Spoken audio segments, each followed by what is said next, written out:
Stephen Curry put on a show as he dropped 45 points and 10 rebounds on the day.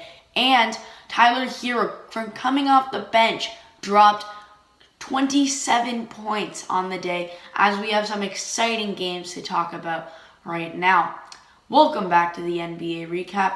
I am your host, Evan, and this is another episode of our NBA Recap. We're going to be doing this every day for the whole NBA season. So if you like it, subscribe, and drop a comment if you have any suggestions. So we're first going to talk about our most exciting game of the night right now, by a lot of people, was the Golden State LA Clippers game, which ended in a 2-point win for the Golden State Warriors as they beat the Clippers 115-113. As Stephen Curry just carried the Warriors over the hump to get the win, as he picked up, first off, 10 rebounds for Steph Curry is a major feat, because keep in mind, only 6'3" and not very big.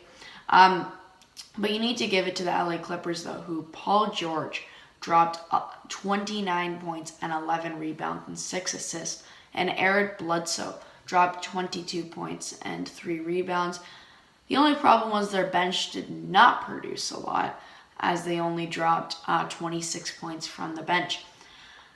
When the Warriors side, they did not have much help besides of Curry. No one else dropped a 20-point game, but you need to give it to Andrew Wiggins, who had an amazing 3-point shooting game. He hit 3 threes on 4 attempts, and Curry obviously always has an amazing 3-point day, as he went 8 for 13. Andrew Wiggins put up 17, 6, and 3, and Draymond Green put up 10, 6, and 7 on the day with a steal, and Kevon Looney put up 9 and 4, and Andre Iguodala put up 11 points on the day. Terrence Mann came off the bench, put up 11 and 7 only, but he had 39 minutes, so it's not that big of a off the bench kind of scenario.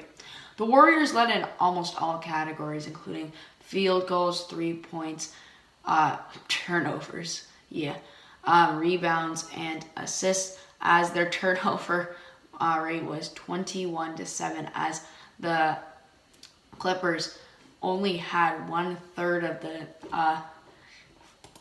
turnovers that the Warriors had. And that's not the best thing to happen when your team has 21 turnovers in the game, but you still found a win, so it doesn't really matter.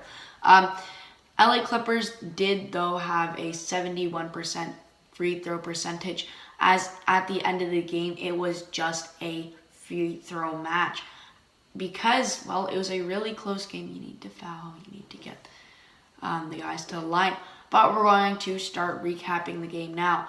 We have Stephen Curry coming into the game with style, as that makes the mark as saying, you look good, play good. As like you see now, Steph Curry just hit a 3, and he was playing good today. Curry on the day just was hitting everything. He had 25 points in the first quarter. And if they kept him in for the whole game, he could have probably had a 70-point game, 80-point game, because he was looking spot on as he was hitting his jumpers, hitting his threes, and hitting really everything for himself.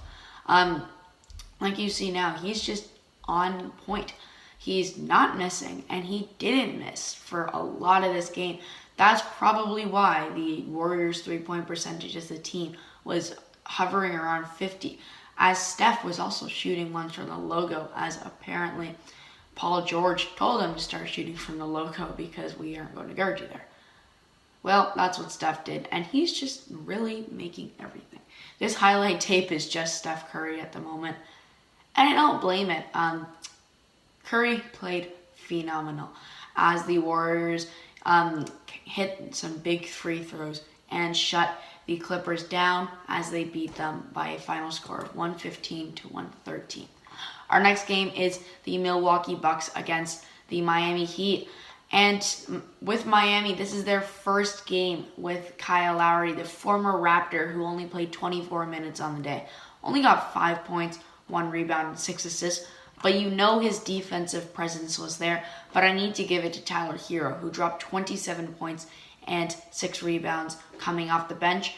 And Bam Adebayo and Jimmy Butler both dropped 20-point games, but Bam got 13 rebounds, as the Bucks just didn't play well. They didn't have an actual center in Brook Lopez because, well, he's out injured. And you also don't have Drew Holiday and a few other bench pieces. And they had to play Pat Connaughton at center. Not the best idea when you have a 7-foot Bam Adebayo who can probably dunk on you if he needed to. Yeah, he just was backing into him. It was easy points for the Heat. Giannis Antetokounmpo really did not help out in this game, as he only put up 15 and 10, his probably lowest in a while, as coming off of that finals appearance where he had multiple 30-point games. But it's only the second game of the year, so it's not that big of a deal.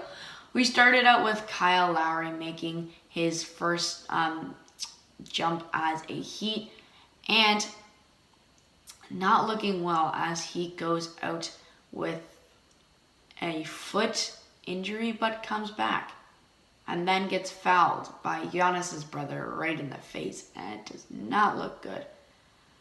Kyle Lowry, though, did not really have that best day on the scoring side, but had an amazing assist total, and he played some amazing defense. In his first game with the Heat, they just blew out the Bucks, as they beat them by over 42 points on the day. Yeah, it wasn't close. Jimmy Butler had a good day. Kyle Lowry was happy. And the Bucks just played worse than the Heat. The Bucks had 38% from field goal. They had 28% from three-point. As the Miami Heat, by the way, they dropped 43% from three, which is amazing. They had the same free throw percentage at 65, but the big key was that they had 15 turnovers to the Heat's 10, and the Heat out-rebound and out-assisted them, as the Heat just came out strong. They dropped 40 points in the first quarter and didn't lay off the gas pedal, as they beat them in every single quarter for the rest of the game. And that's how you win a basketball game. You win some battles, you can win the war. And that's what happened today. Because the Bucks have now lost, they're at a 1-1 record. And surprisingly, that was the Heat's first game of the year.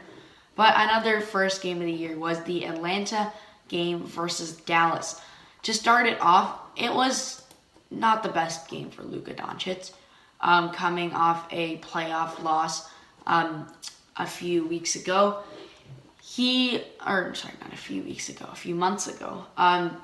He dropped 18 points, 11 rebounds, and 7 assists in his first double-double of the year. And his teammates just didn't help him at all. Kristaps Porzingis was straight terrible. He shot 4 threes on the day, only made 1, and went 11, and he put up 11 points and 5 rebounds. I don't see him staying on the Mavericks for the rest of the year. Jalen Brunson dropped 17 and 3. John Collins put up 16 and 9. Trae Young put up 19 and 2, and Cam Reddish, coming off the bench, put up 20 points and 3 assists. To start off this game, it was the whole match was really just to the Hawks, as they led in almost every category but turnovers.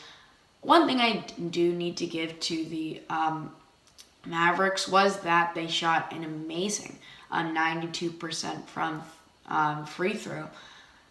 They shot an abysmal 30% from 3, and Trae Young was on point to start off the game, as they had a big lead. They were leading by 10 and just didn't lay off like the Heat did.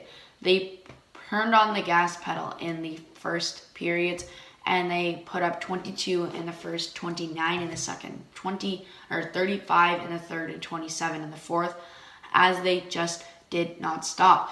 They also, by the way, the Hawks did shoot an 88.9 free throw percentage, and they put up 55 rebounds on the day and 31 assists, as the Mavericks put up 15 turnovers on the day. And for me, I feel like turnovers is the biggest key to how a game could be lost. Now the Hawks are 1-0 and the Mavericks are 0-1 on the year. It's just early. You can't jump to conclusions, but I just don't see Kristaps Porzingis being on this team. I don't know why he is still on this team. He is missing threes. He's not working well with Doncic, and I just don't see him in the future with the Mavericks. But we can't tell the story. Another thing is, Tyler Hero was looking like himself from the bubble. Tyler Hero, 27 coming off the bench, as last year he was just not a good player. But this year, hopefully we can see a changed up Tyler Hero. It looks like he put in some work in the offseason. And hopefully it pays off this year, as he had a really good start to the season. And maybe it can carry on, maybe it can't. Paul George needs some help from the rest of his team. Eric Bledsoe is going to give that, but Kawhi Leonard is going to be out for the rest of the year. And I don't even think if he drops a 40-point game, the Clippers have a good chance of winning. The Warriors, Stephen Curry has been amazing in his last two games. Dropped a triple-double in his first and now a 45-10 game.